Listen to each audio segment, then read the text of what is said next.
Okie and welcome everybody. The Allied Arts Council of Lethbridge is proud to acknowledge that the Sikokatoki Lethbridge is located in the heart of the Siksikatsitapi, which is the traditional territory of the Blackfoot people from Kainai, Piikani, Siksika, and Amsakapi Pikuno.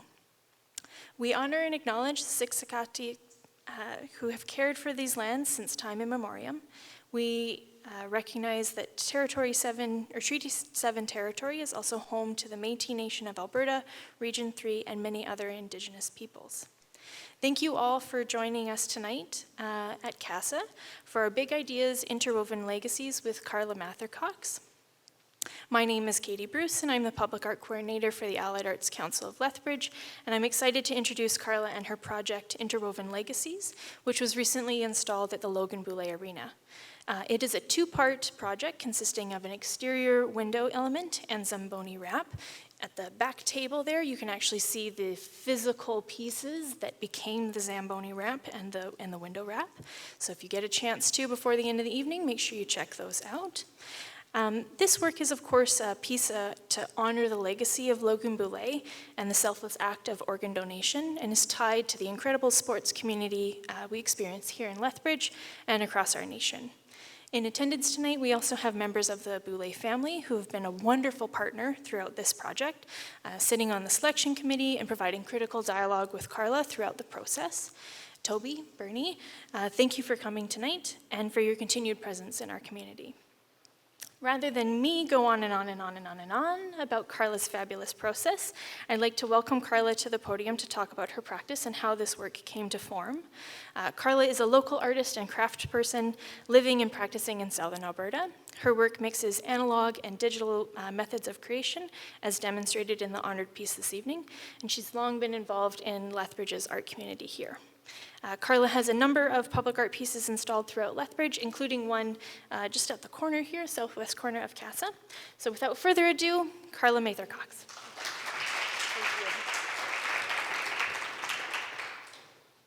Thank you, everyone. Thanks for joining me, the City of Lethbridge, the Allied Arts Council, CASA, and Logan Boulet's family in celebrating Lethbridge's newest art piece, Interwoven Legacies. Tonight, I will talk a little bit about myself, which is kind of uncomfortable, so please, if someone else wants to talk or ask a lot of questions, please do so. I'll also talk about my art practice a little bit, and then a little bit about how I developed the images for Interwoven Legacies. Oh, about me.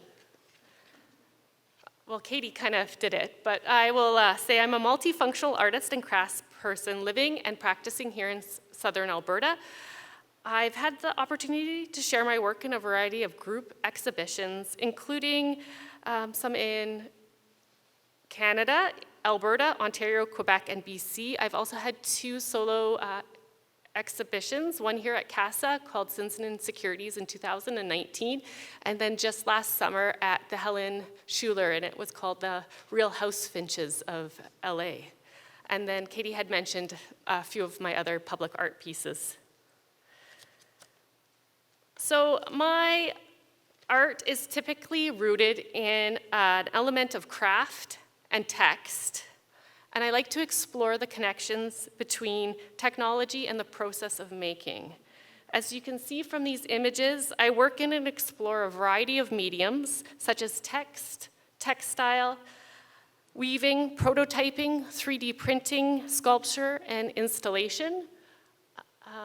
The first piece is exploring some text and technology and textiles, and that's for a show that's actually up at the Calgary Alberta Craft Council for the next few months. It was a show celebrating ornament and crime. A second piece is that I'm very interested in 3D printing, and so I blew up tiny little pony beads into giant-sized ones for a piece that I had done. The Real House Finches of LA, Robin needed her nest, and so that's a large-scale textile piece that kids could sit in. And finally, one of my favorite pieces is the confessional booth. that was here in 2019. Just a few more examples of my work. I really like to explore how different materials work and how I can work with them and the methods. I explore the tactile qualities of materials. I like to create different atmospheres by moderating light, sound, texture. My creative process really involves the balance between the functional and the non-functional and the interplay between those two opposites.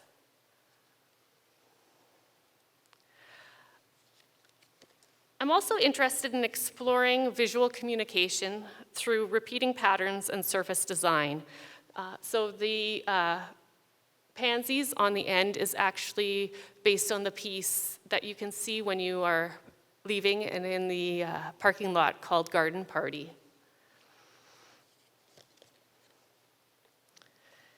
In early 2020, I began an exploration of that analog and digital creation by hand manipulation in photographs. These pieces were created by hand weaving two related photos into one image. These works allowed me to see how two photos would look being manually combined while exploring historical weaving patterns. During this time, I also began to consider photography and documentation through a social media lens. Instapot was created through a variety of Instagram filters, explores the mass production of physical objects and social media technologies as the cultivation and mass production of our online social presence. I'd like to also give credit to another member of the Yous and Me's collective, my husband. He was part of this, and he always bugs me I don't give him enough credit. And I'm not too sure if he deserves it or not yet, but. So in early 2020, I began to have the opportunity to combine my love of archival imagery and the social media lens to create a translation between the analog and digital creation. This was done through a series of 4 hand-manipulated photographs from the Galt Museum archives. Lethbridge streetcars involved the act of weaving black and white images with modern filtered Instagram images. The works reflected a passage of time between the closure of the street railway system in Lethbridge in September 8, 1947, and the present time viewing of history through a social media perspective. As you can see from this slide, there's the original black and white photo that was from the Galt Museum archives. Beside it is the photograph transformed by an Instagram filter. And the last image is that of the completed one in which I wove the two pictures together. When I'm working with these, one photograph is cut vertically, creating the warp strips, while the other photograph is cut horizontally, creating the weft strips. Through these 4 pictures, I was able to explore more complex weave structures. And here is another example. An interesting piece of history. I live outside of town in Stirling, and the gentleman on the horse cart is a gentleman who lived in Stirling I think this is from 1910, and so he would bring his horses up or live in Lethbridge, but an interesting connection between back then and now. And now, why we're here tonight. To celebrate the public art piece, Interwoven Legacies. When I read the call for artists for this public art installation, I knew it was a once-in-a-lifetime opportunity. Not only to create an image for Zamboni, which I know a lot of Lethbridge artists were very excited about the project, and I didn't want to tell any of them that I won it, and then suddenly I started getting messages, and I had to admit that I was the one for this once-in-a-lifetime opportunity, but also to have the opportunity to honor the legacy of a very important person in our community, Logan Boulet. I wanted to create an artwork that connected the strong history of ice sports in Lethbridge and the inspiring and ongoing impact of his life. This was one of my favorite photos I found looking through the Galt archives. This figure skater looks very, very unhappy to be doing what she's doing. But I just love the energy of it and just like the honesty, because I know I've probably sat on the ice a lot crying and not wanting to do it. My dad had to pick me up and tell me to keep at it. Also, I kind of explored kind of a color palette that was a little bit different than what I would usually pick, and that's indicated in the little grid. So those are all the colors that were used in the final images. I wanted to, of course, have some green in it, but then also wanted to have some more vibrant colors, and also reference in one of the other photos, there's some speed skaters, and the sun in that image in the original is something that I pulled from.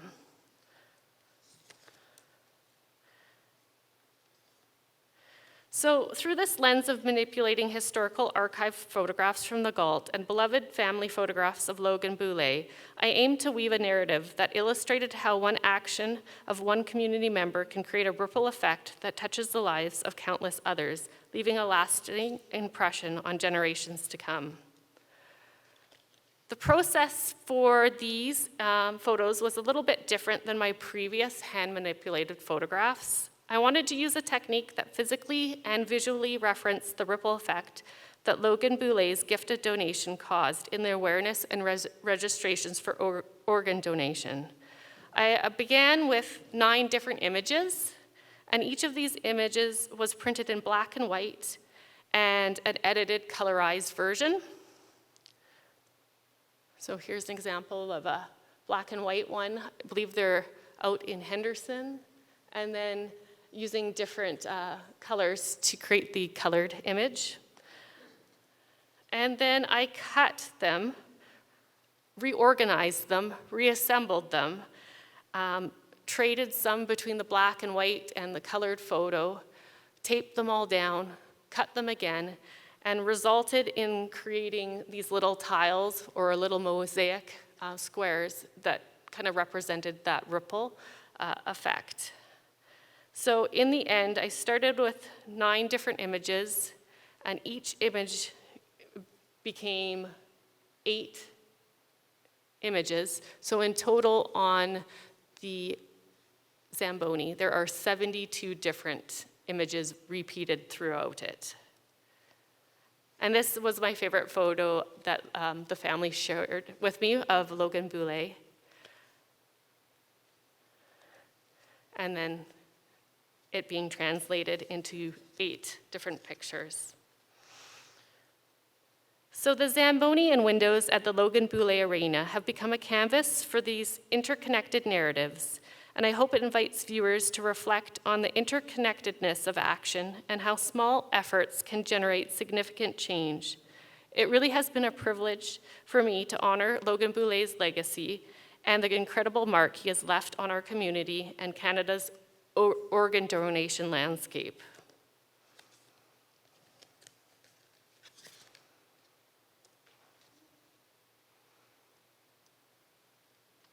I'd like to thank the Gault Museum for access to their archives, and anyone can access their archives online.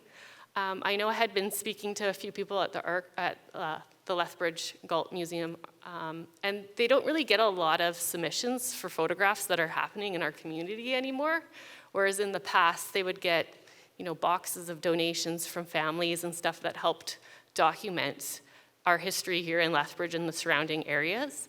And I know because everything is so digital now, and we think that we can access everything online, that they're actually not getting as many modern donations of photographs. So if anyone has really cool things that have happened in Lethbridge, I'm sure they'd appreciate having them shared.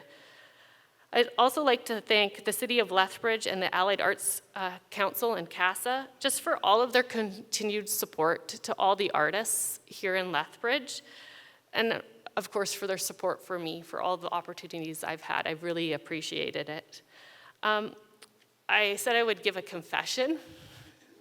And so I have a confession. And I'd like to thank Dave.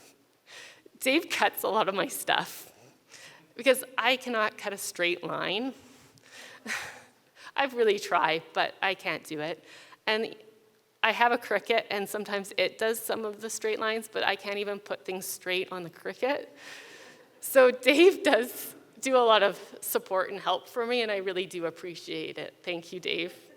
And I'd especially like to thank Logan Boulet's family for entrusting me with their photographs and having the opportunity to have the beautiful pictures of him and to share my work, which isn't just going to impact here in the community. I know it's going to be shared throughout Canada, and that's a great opportunity for our community and for myself. So thank you, everyone. I'm just really proud of the Zamboni. It turned out great. And the installers are like a crafts person on their own. Like, I wouldn't be hired to install the vinyl because it would not be straight. And so, thank you again. I would welcome any questions anyone does have.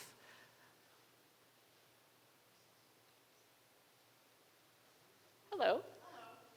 How long does it take you to do one photograph? I'm just curious, the time, the amount of time that you would put into all that work. That seems insane to me. I always say I'm gonna document how long it takes me to do some of the more tedious or more hand-involved stuff that I would do. Even if I'm gonna put a warp on my loom and I'm gonna calculate how long it actually takes to do it. And once I'm doing it, I don't keep track.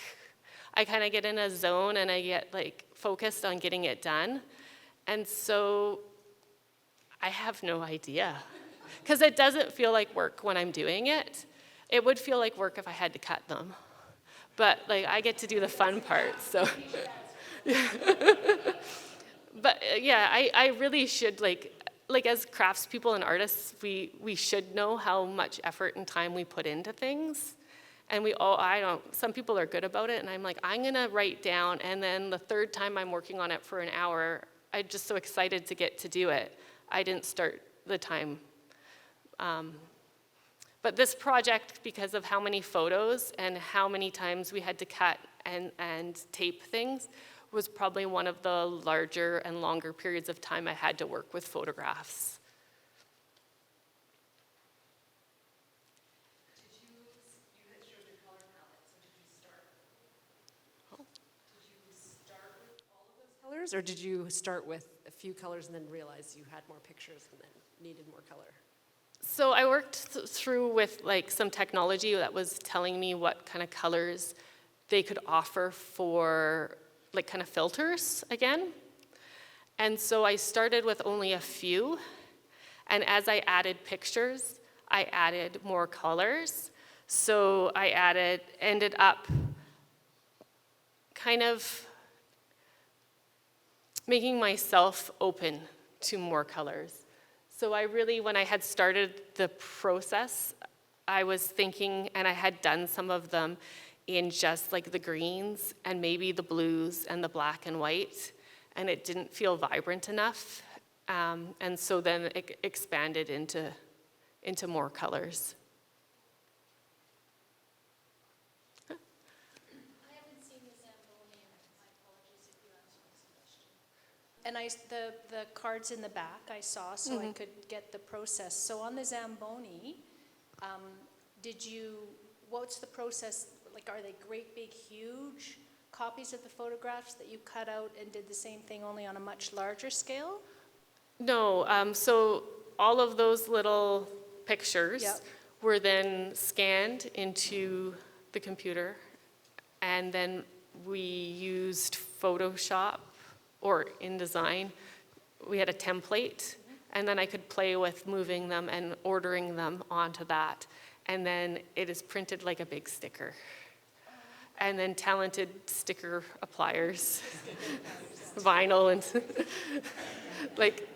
they are working and they're smoothing every little crease out, and they heat it up, and there's so many curves on a Zamboni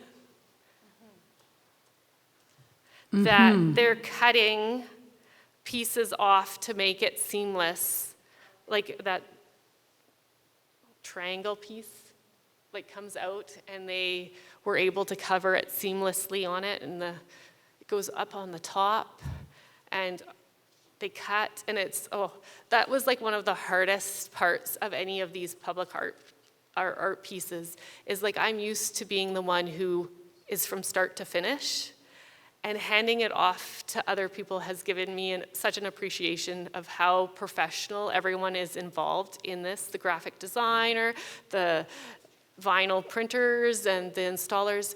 It's amazing how professional everyone is, and now I would rather them do everything than me, because I was very worried driving to see the Zamboni, because it's something that so many people in the community are going to experience and see. It has such an important message that if I screwed it up, I would never be able to walk in anywhere in Lethbridge again. And so driving to see it while they were installing it, it was probably one of the more stressful days. And then when I saw it and I got to sit on the Zamboni, it was just such relief that it turned out better than I had expected. And then when the windows were installed, like a vinyl as well, I had never worked in such a large scale that was scary, and now I'm not scared of anything. I want something even bigger now. I want a vinyl on a side of a Calgary building. And so it's just been an amazing experience, and I'm so thankful for everyone involved that made it work out so well.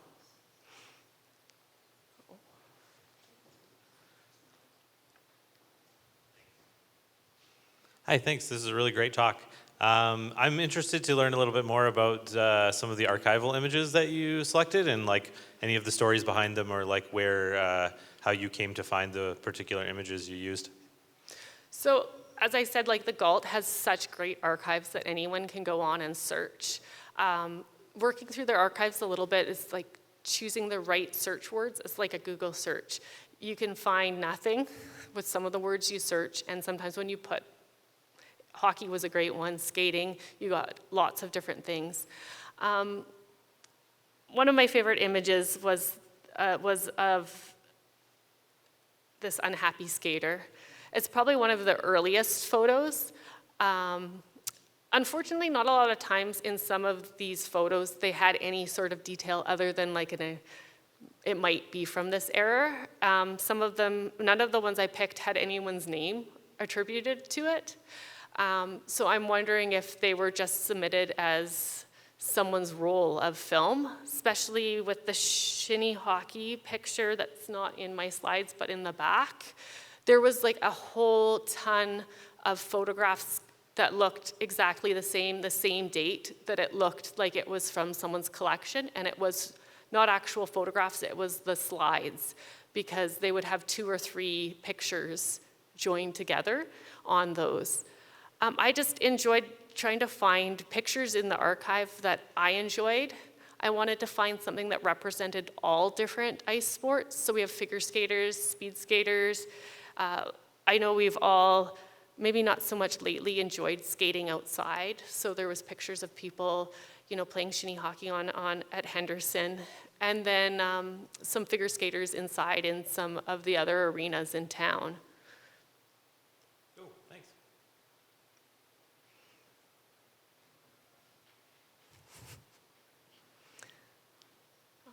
Hi, I just had more of a technical question. When you've printed out your photographs that you're going to weave, or in this case, mosaic, are you like drawing a grid on the back of them and numbering them, or how do you keep all the pieces sorted so that you can put it back together?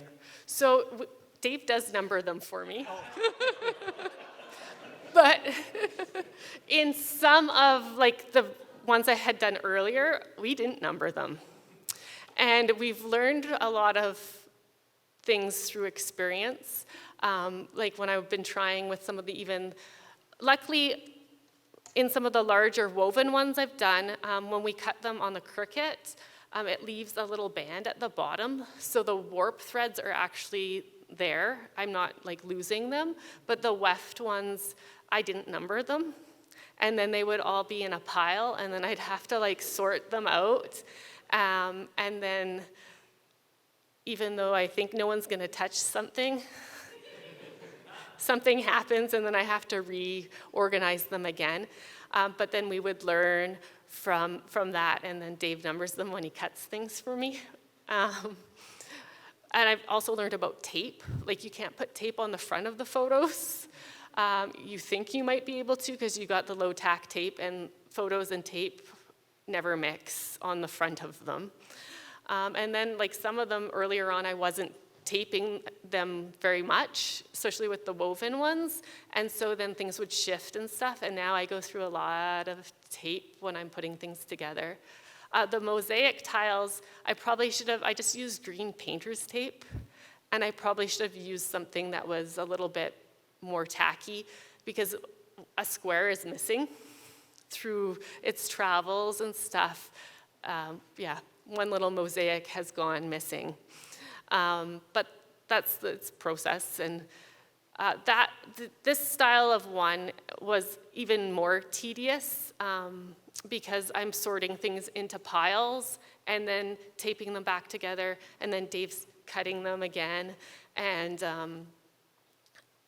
so things did get like mixed up even more when they were numbered, because they're numbered on the back, but I'm working on them at the front, and then something doesn't really work. And yeah, there's like a whole bunch of people in the world working in these hand-manipulated photograph like zone right now, and there's so many people doing so many different interesting things with them. Some people are using like traditional warp threads and not having two pictures together. And I should have added my melted face one in that I did like that, where I had woven a picture of myself into fishing line so you couldn't see the warp threads, but that disturbs Dave. So like, if anyone is interested in like that sphere of hand manipulated photographs, I have a whole bunch of people I'm inspired by, and if you wanted to look and see what they're doing. But I know David Hoffus here in town has done like a bunch of different, different styles of hand manipulated photographs, and his stuff is really, really well done as well, and really well known. But yeah, there's a gentleman down in the States who's weaving like historical fabric with photos of family members and stuff in together, and those are just amazing too, with the historical African fabrics. And yeah, there's people everywhere working in this style, and everyone's stuff looks a little bit different and different methods. So I can share any of that information. And if you ever have any questions, my contact information's up there. I always love hearing from people, and I can send them things, or just like, I don't know, see what they're doing as well. So if there's no other questions, I'm gonna run away and not answer anymore. So thank you.